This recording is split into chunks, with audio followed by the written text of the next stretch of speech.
Hola, ¿qué tal? Muy buenos días. Bienvenidos a Dialogando con Ideas a través de la señal de Piura TV y Supercable Canal 15. Este programa también es desarrollado en el marco del 25 de noviembre, el Día Internacional de la Eliminación de la Violencia contra la Mujer. Un día en el que se conmemora y se visibiliza todas las denuncias y los casos de violencia hacia la mujer en la región, en el país y en todo el mundo. El día de hoy contamos con la participación del economista Juan Aguilar Hidalgo, él es gerente de Desarrollo Social del Gobierno Regional. Muy buenos días y bienvenido. Buenos días y gracias por la invitación. Justamente estamos comentando este programa y todos los programas que estamos desarrollando en este mes de noviembre son en el marco del Día Internacional de la Eliminación de la Violencia hacia la Mujer. Y como vemos a diario en los medios de comunicación, señor Juan, los casos de violencia hacia la mujer siguen. No han parado, siguen en aumento los casos de violencia sexual, de violencia psicológica, violencia física, los feminicidios, ¿no? Es así que en nuestra región, justamente la semana pasada en los medios de comunicación han bombardeado 2 últimos casos de feminicidio, en esta semana, la semana pasada, y a nivel regional son más de 2.000 casos de violencia familiar y sexual que se registran según los centros de emergencia mujer, y el mayor porcentaje son víctimas las mujeres, niñas y adolescentes, y de violencia sexual los mayores víctimas son las niñas y adolescentes. Entonces estamos viviendo una situación realmente alarmante en nuestra región, donde estas situaciones son prácticamente las brechas que hay de desigualdad, las desigualdades que hay en la región, los problemas que existen y que persisten durante estos años. ¿Cuál es el análisis desde el gobierno regional de la Gerencia de Desarrollo Social que se está realizando de acuerdo a esta problemática que aún es latente? A ver, bueno, en primer lugar mencionar que si bien, digamos, los indicadores que hay de violencia, ¿no?, en general ya son una preocupación, la violencia hacia poblaciones vulnerables, ¿no?, la violencia hacia las mujeres, la violencia hacia nuestros niños y nuestras niñas, son temas que en realidad deben ser puestos en la agenda con mayor fuerza, ¿sí? Y lo primero, decir que no solamente es una cuestión que competa a la Gerencia de Desarrollo Social, ¿no? Compete primero a toda la sociedad, compete principalmente a la familia, ¿verdad? Y obviamente compete a las instancias de gobierno también, ¿no? Dentro de ellas el gobierno regional, los gobiernos locales, el gobierno central, ¿no? Las diferentes entidades del gobierno central también, que es con las que debemos de trabajar de manera articulada, de manera coordinada, ¿no?, para poder superar todos estos indicadores que en realidad son bastante alarmantes en nuestra región, ¿no? Como usted bien ha dicho, alrededor de 2.000 casos en Piura, ¿no? En la provincia de Piura estamos hablando de un caso de violencia sexual diario como mínimo, ¿no? Entonces la situación es seria. Y ahora, ahí estamos hablando de los casos que se reportan. Claro, ¿no? porque hay casos Y no necesariamente son todos los casos los que se reportan. Entonces, lo primero que hay que hacer es poner el tema en la agenda, ¿no? Es un tema que debe estar en la discusión permanente, ¿sí? Pero además, uno de los datos que preocupa, ¿no?, y que preocupa doblemente, es que la violencia se da en el entorno más cercano de las víctimas, ¿no? O sea, la violencia se da en el entorno familiar. Entonces, es una tarea que nos compete a todos como sociedad, ¿no? Y hacia ahí hay que trabajar. Efectivamente, señor Juan. Justamente conocemos que en la región hay diferentes brechas, ¿verdad? Se han priorizado, bueno, antes 9 brechas en la región, pero de ellas se han priorizado de forma urgente 4, ¿verdad? Que es la violencia a la mujer, la igualdad, el embarazo adolescente y la mortalidad materna, la igualdad de empleo. Entonces, de estas 4 brechas que se han priorizado, como usted lo dice, efectivamente nos compete a todos, ¿verdad? Pero aquí en Piura tenemos lo que es el gobierno central, que es el gobierno regional, y desde la gerencia ahí está, viene, como usted dice, el funcionamiento para poder decir, bien, nosotros como gerencia somos el ente, nos encargamos con sociedad civil o el organismo de acá para poder articular, ¿verdad? Y ver los mecanismos para poder trabajar en la prevención o según la situación en la que estamos en la región. Entonces, a raíz de eso, ustedes prácticamente son el ente aquí en nuestra región Y de estas, como siendo el ente, ¿cuál es la situación y el análisis de estas brechas priorizadas en lo que va de este tiempo en estos años? Por ejemplo, de acuerdo a la violencia hacia la mujer o el embarazo adolescente, ¿la situación es persistente? ¿Persiste el embarazo adolescente realmente en un porcentaje alarmante o ha disminuido? O también, por ejemplo, en la mortalidad materna, ¿no? Estas situaciones desde el análisis que ustedes vienen trabajando. Sí, lamentablemente son situaciones que, como decía antes, escapan al accionar de una entidad en particular, ¿no? Y tienen que ver también con algunos problemas estructurales que tenemos en nuestra región, ¿no? Desde aspectos que tienen que ver con nuestra propia formación, nuestra propia idiosincrasia, ¿no? Nuestra propia cultura, hasta algo que lo hemos mencionado reiteradamente, ¿no? Hasta esta acumulación de deficiencias en la infraestructura de atención, por ejemplo, a la salud, ¿no? Y eso hace de que algunos de los indicadores no mejoraran como nosotros quisiéramos, ¿sí? Por ejemplo, el tema de la muerte materna, ¿no? Pero que tiene que ver con aspectos de idiosincrasia, ¿no? O sea, la población no va a atender su embarazo, ¿sí? Desde el primer momento del embarazo. Las señoras, ¿no? Las mujeres que están saliendo embarazadas no están yendo a los establecimientos de salud. ¿Por qué sucede esto? Sucede por varios factores, ¿no? Alguno de ellos, le decía, tiene que ver con la idiosincrasia, ¿no? Que yo voy a atenderme al partero, a la partera, ¿no? El esposo, la familia no quiere que vayas al establecimiento de salud. En algunos casos también es verdad que los establecimientos de salud pueden resultar no amigables para la atención a la gente en la propia idiosincrasia de la gente, ¿no? Y entonces el control primero, no es recurrente, y ya cuando se acude al establecimiento de salud es cuando ha habido alguna complicación, ¿no? Y es tardío. Entonces muchas veces se llega tarde, ¿no? Muchas veces, incluso algunos, digamos, cuando conversamos con el personal de salud, la mayoría de casos de muertes maternas se dan por desangramiento, ¿no? Por una mala práctica al momento de atender el parto o previo al parto, ¿no? Y claro, los tiempos que se pueden demorar para llegar a los establecimientos de salud generan este tipo de problemas, ¿no? Sin embargo, tenemos algunas experiencias y en todo caso, permítame, un tema curioso es que los casos ahora se reportan principalmente en la costa y en la zona del Bajo Piura, ¿no? Y en el mundo andino, en el mundo rural, los casos han disminuido de manera significativa. Y ahí tenemos una experiencia exitosa, por ejemplo, en el distrito de Sapillica, ¿no? En el distrito de Sapillica, que tenía en promedio a 5 a 6 muertes maternas al año, se ha cumplido ya más de un año con muerte materna cero, ¿no? ¿Qué se ha hecho? Cosas sencillas como trabajo articulado entre los diferentes actores de la comunidad, ¿no? Interviene la comunidad, interviene la familia, interviene la escuela, interviene el establecimiento de salud, intervienen los promotores de salud, ¿no? Y todos estamos alertas, en este caso, cuidando una vez que se tiene la información de una mujer en estado de gestación, ¿no? Y entonces todos los operadores comienzan a tener la atención debida a la persona, y estamos hablando más de un año ya con muerte materna cero en el distrito de Sapillica, ¿no? En ese distrito. ¿Y qué pasa con los otros distritos o provincias de la región donde las muertes continúan?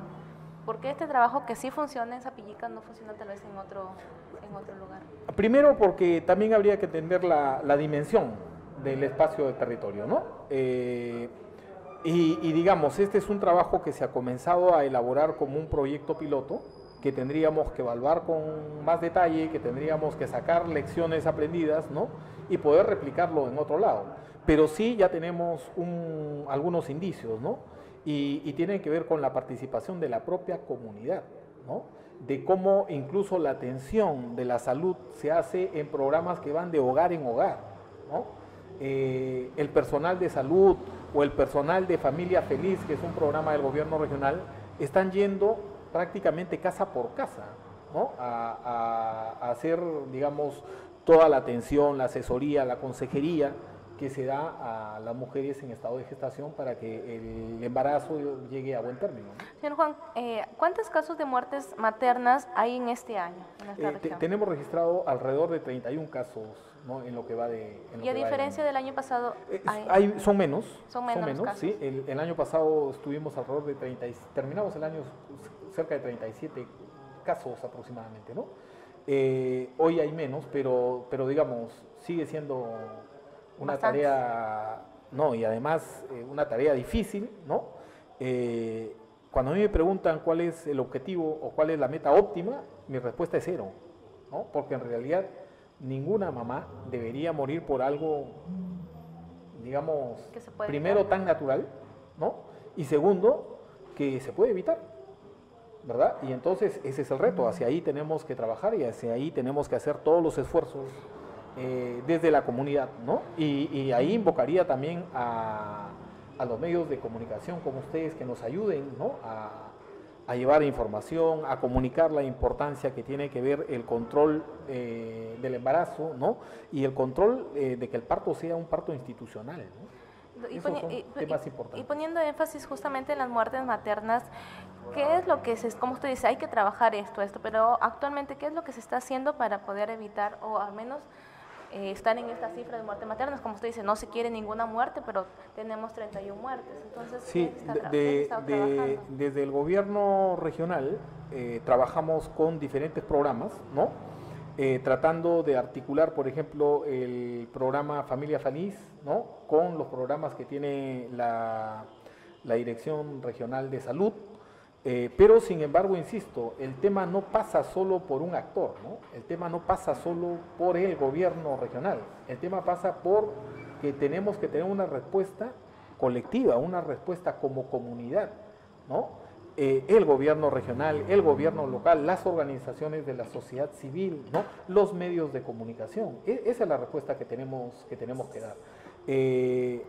Somos conscientes de que tenemos problemas de infraestructura, ¿no?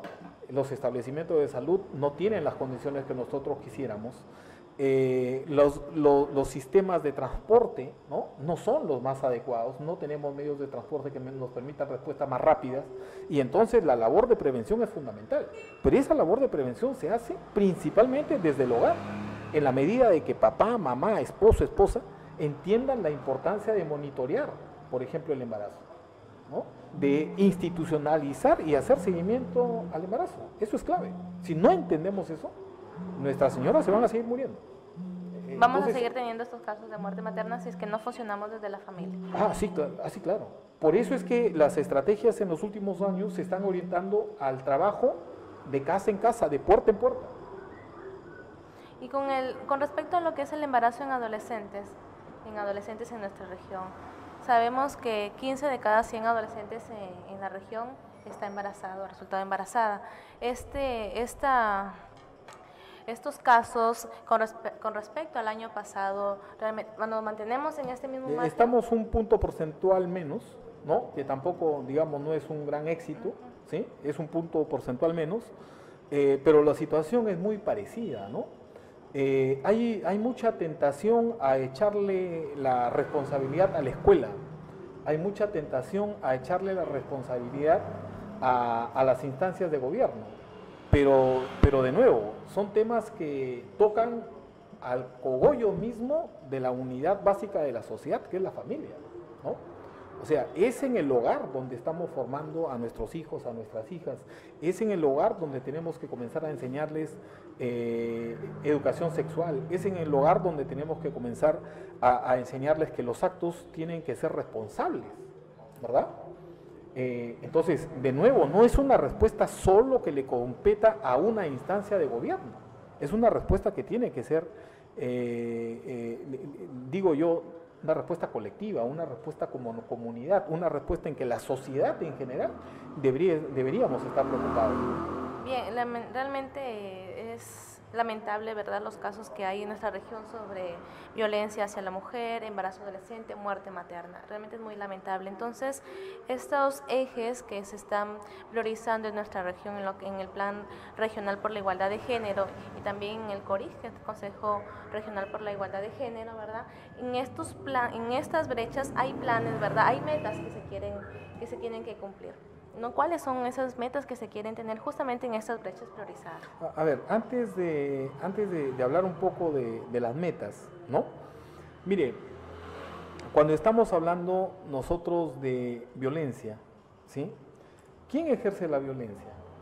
Cuando se consulta a las personas que han sido violentadas, ¿qué encontramos? El 33% menciona que es el esposo o el ex esposo, ¿no?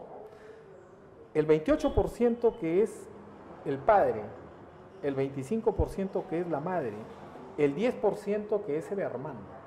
O sea, ¿quién está ejerciendo la violencia? Es el entorno familiar, o sea, es en la familia, es en el lado más cercano de la víctima donde se está ejerciendo violencia, ¿no?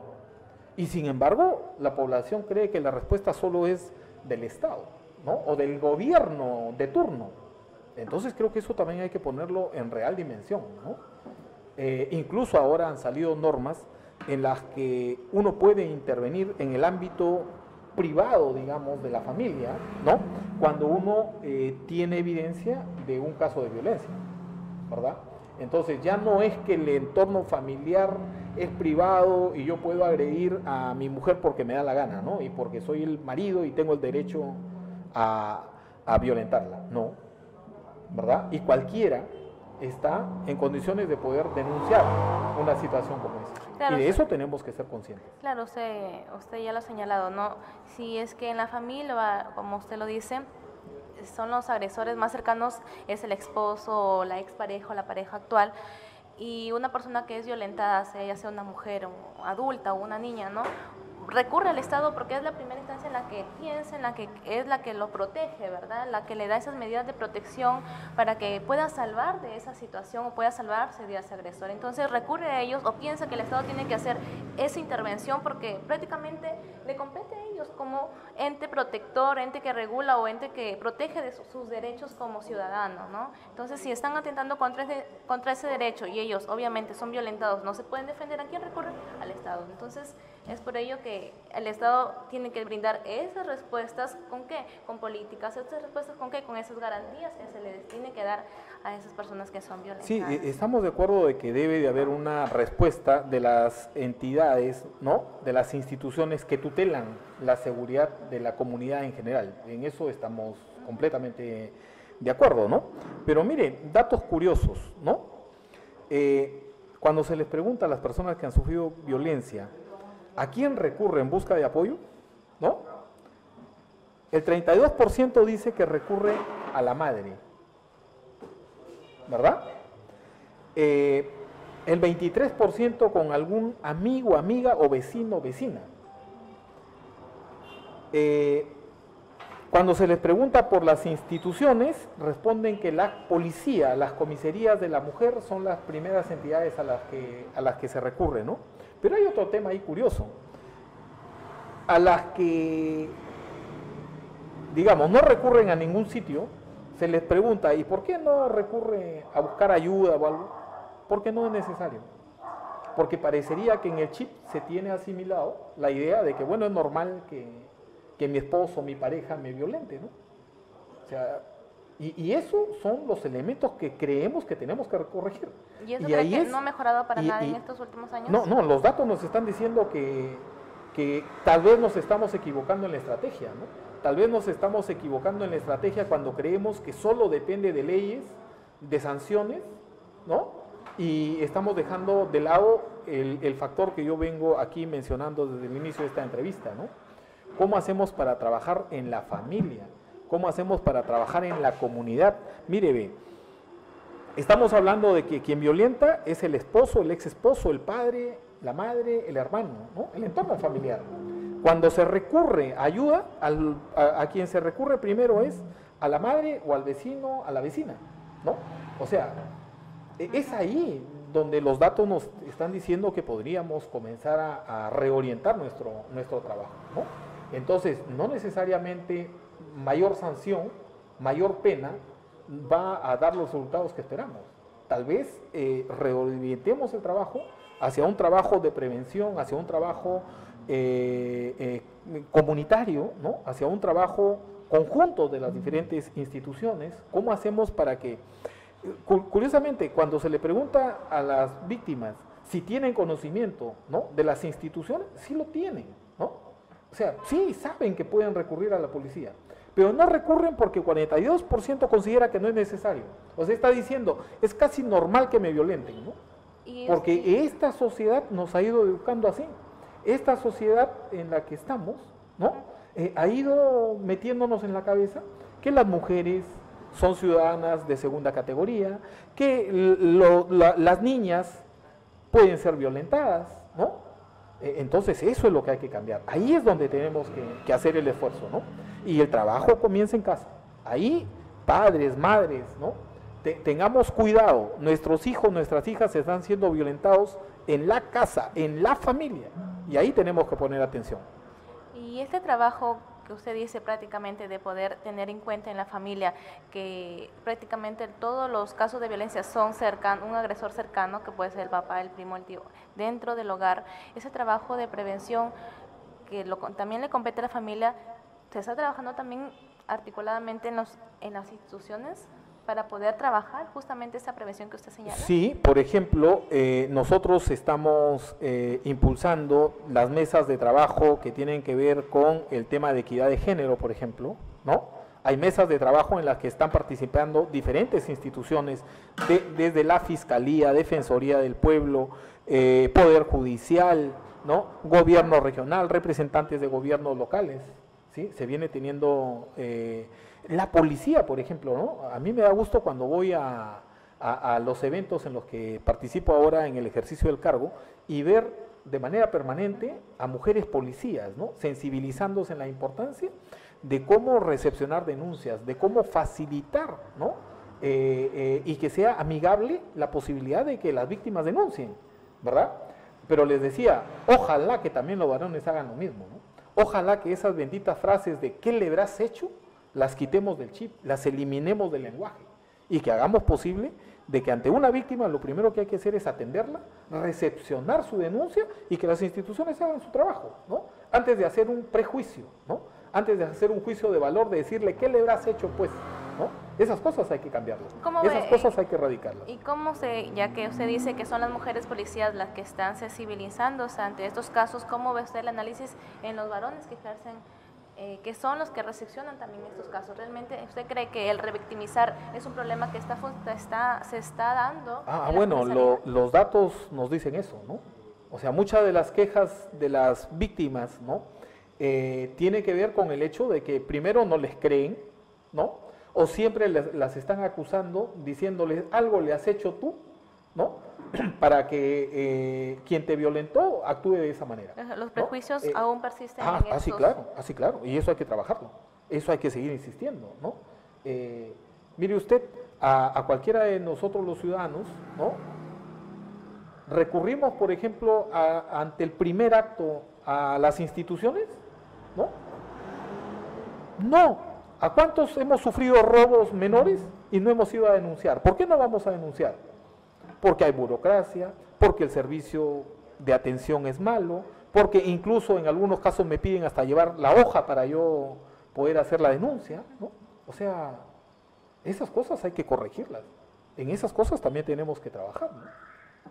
Tenemos que trabajar, todo es planteando de aquí en adelante, y lo que se está haciendo ahora, el transversalizar el enfoque de género, se está trabajando cómo y cuáles son, como le dije yo, los resultados que se esperan. Yo creo que hay avances, ¿no? Por ejemplo, si usted revisa los instrumentos de gestión del gobierno regional, todos incorporan el enfoque de género, sí, ¿verdad?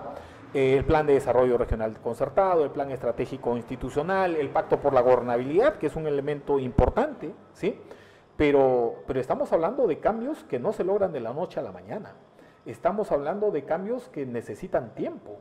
Y estamos hablando de cambios que tienen un problema fundamental, ¿no? Y es cambiarle el chip a la gente, ¿no? O sea, ¿cree que usted para poder mejorar en no tener estos tipos de casos o los porcentajes disminuyan, hay que trabajar en las familias, principalmente? Perdón, no le entendí. Principalmente, según usted señala, hay que trabajar en las familias para poder disminuir. Sí, pero claro, pero además en el cambio de actitudes, en el cambio de comportamientos, ¿no? O sea, yo varón no puedo hablar de equidad de género si no asumo el rol reproductivo en mi casa, ¿no? O sea, yo varón no puedo hablar de igualdad entre varones y mujeres si a mi hija le doy una condición y a mi hijo otro, ¿no? Normalmente el varón favorable, ¿no? No, pues así no es el asunto, ¿no? Y entonces eso tenemos que cambiar, ¿no?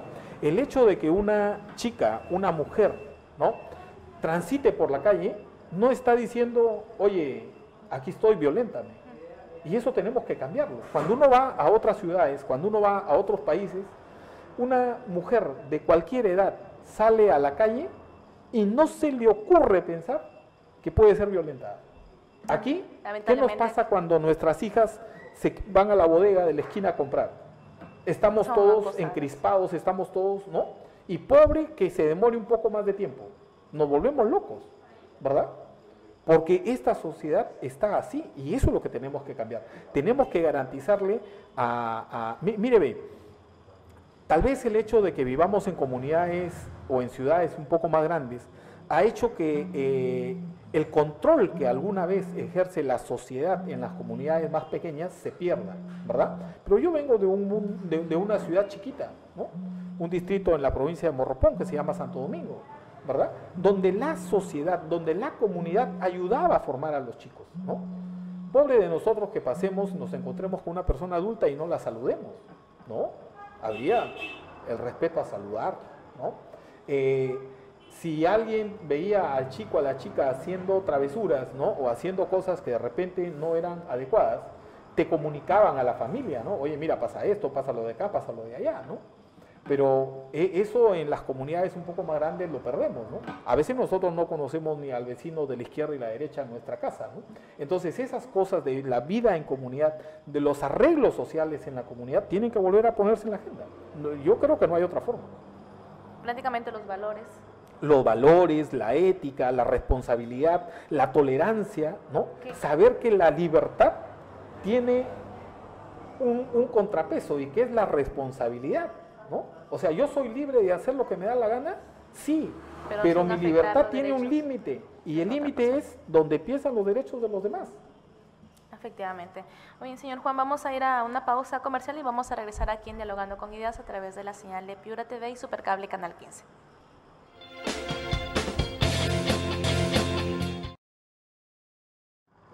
Regresamos aquí en Dialogando con Ideas. Estamos conversando con el economista Juan Aguilar Hidalgo, él es gerente de desarrollo social del gobierno regional y estamos conversando sobre qué son las brechas de género en nuestra región, 4 brechas priorizadas aquí en la región Piura, que es la muerte materna, la violencia hacia la mujer, la igualdad de empleo y el embarazo en adolescentes. Según nos señala, pues estas brechas realmente persisten, ¿no? En estos índices, en el embarazo adolescente hemos disminuido un punto, en lo que es muerte maternas, a la comparación del año pasado son menos muertes que hay hasta la fecha, pero lamentablemente la situación es lamentable, ¿no? Es alarmante.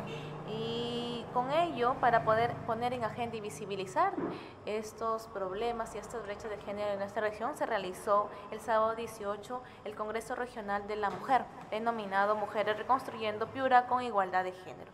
Este congreso justamente abordó las 4 brechas importantes, ¿verdad? Cuéntenos un poco el análisis de lo que se realizó en este congreso y los desafíos que se plantean, ¿no?, de acuerdo a los trabajos que se han hecho ese día con las mujeres de toda la región. Sí, bueno, creo que a mí me parece importante que tengamos un espacio como el Congreso, ¿verdad? Que es siempre no dejar que se caiga en la agenda temas como los que el Congreso trata, ¿no? ¿Cómo hacemos para que estemos de manera... Mire, aquí el secreto, creo yo, en esto es que sigamos insistiendo, ¿no?, en los propósitos que tenemos, ¿sí? Que sigamos recorriendo el camino, porque somos muchas veces al primer error nos echamos para atrás, cambiamos de estrategia, cambiamos el camino, cambiamos el objetivo, ¿no? Y creo que aquí el tema es cómo seguimos dándole a todo lo que nos hemos propuesto hasta lograr este cambio que necesitamos, ¿no? Y entonces, uno de los temas que sí a mí me llamó la atención y que lo mencioné, por ejemplo, en el Congreso, es que el Congreso sigue siendo de mujeres y solo de mujeres. Y entonces la pregunta es, ¿y dónde están los varones? ¿No? ¿Y dónde están los que tienen que complementar la tarea? Y ese es un elemento que creo yo tenemos que mejorar y ojalá, para mí, por lo menos desde la gerencia, uno de los retos que nos estamos planteando es que al próximo Congreso asista un mayor número de varones líderes que nos ayuden, ¿no?, a promover esta igualdad, ¿sí? Porque cuanto más varones también sumemos al cambio de chip, el resultado va a ser mejor. Y en ese sentido, por ejemplo, estamos colaborando con una iniciativa, ¿no?, de un evento sobre masculinidad que se va a desarrollar próximamente aquí en Piura, ¿no? Y el evento tiene que ver con el mensaje, ¿no?, que se quiere dar hacia los varones en el sentido de que cómo cambiamos ese chip machista que nos han ido incorporando desde que hemos nacido, ¿no? Entonces eso creo yo que son actividades que también tenemos que trabajar, ¿no? Ya en Piura es el 13º congreso que se está ¿Sí?, realizando, y este Congreso Regional de la Mujer que todos estos años se ha venido desarrollando y se denomina siempre así, ¿verdad?, Congreso Regional de la Mujer. La estrategia que usted plantea, ¿no?, en el que tienen que participar los varones, es una estrategia que no se ha planteado antes y no se ha querido implementar, ¿o es reciente? No, yo creo que tiene que ver también con algunas prioridades que hemos ido poniendo en la agenda, ¿no? Por ejemplo, siempre hemos creído que, partimos de una base muy baja, ¿no? Partimos de una base en la que la mujer no participaba, partimos de una base en la que era necesario hacer discriminación positiva para poder incorporar, ¿no? Pero creo que estamos ahora en una situación en la que es necesario que en estos propios espacios comience también a trabajarse con los varones, ¿no? Y que los varones entiendan el concepto, que los varones entiendan de qué se trata el asunto, ¿no? Y eso hay que seguir insistiendo, porque no podemos seguir trabajando con un solo lado, no podemos seguir trabajando solo con las mujeres, ¿no? Y recuerdo los congresos que se están realizando en Piura, ¿cada congreso tiene resultados? ¿Qué resultados hemos obtenido de congresos anteriores? Yo creo que sí hay resultados. Por ejemplo, le decía, uno de los resultados tiene que ver con todo lo que hemos ido avanzando en términos normativos, ¿no? En términos normativos, en términos de instrumentos, hay resultados, ¿no? Lo segundo tiene que ver con algo que para mí es importante, hacer visible el problema, ¿no? O sea, que la gente entienda que la violencia no es normal, que la violencia no es natural, ¿no? No es que es normal que el esposo le pegue a la esposa, ¿verdad? Y eso ahora creo yo que en la sociedad, ¿no?, como usted bien decía, en estos días de los que se habla, ha habido agresión hacia mujeres, ¿no?, incluso feminicidio. La sociedad ya no lo acepta como lo aceptaba años atrás, ¿no? La sociedad ya comienza, creo yo, a por lo menos tomar conciencia de que esto no es normal, pues, ¿no?, de que esto no es natural.